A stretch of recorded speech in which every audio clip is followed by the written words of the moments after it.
Bonsoir, nous sommes en direct du forum Entreprendre dans la culture à Limoges qui vient de se terminer et je suis accompagnée de Nicolas Dubreuil, metteur en scène et directeur de la compagnie Jusqu'à l'aube.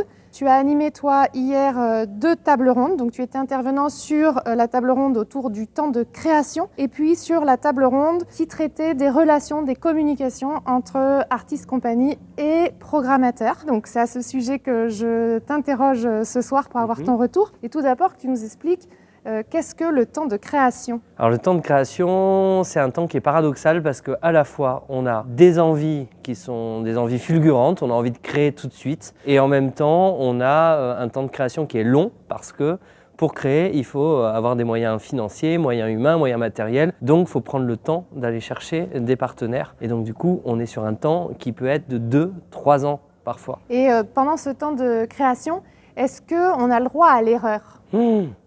Vaste question. Si on s'en tient à la réponse du programmateur tout à l'heure, non, on n'a pas le droit à l'erreur. C'est vrai qu'il y a tellement de propositions dans le milieu artistique que finalement notre création, dès qu'elle est vue, il faut qu'elle soit bonne, pertinente et qu'elle ait tous les ingrédients pour que ça marche. Bon, réponse qui a néanmoins été nuancée.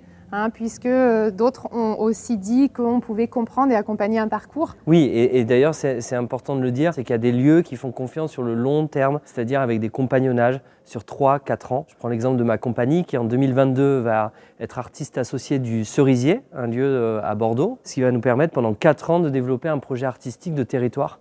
Donc on aura le droit à l'erreur. Et Nicolas, est-ce que tu peux nous donner un conseil sur comment communiquer un spectacle, comment donner envie à un programmateur d'acheter un spectacle? Moi je dirais ne pas s'éparpiller, de bien définir quelle est la cible qu'on veut toucher, quel est le public qu'on veut toucher et du coup communiquer auprès des programmateurs qui seront touchés. Donc ne pas s'éparpiller en envoyant des centaines d'invitations, mais au contraire de cibler quelques programmateurs qui vont être sensibles à la démarche qu'on propose.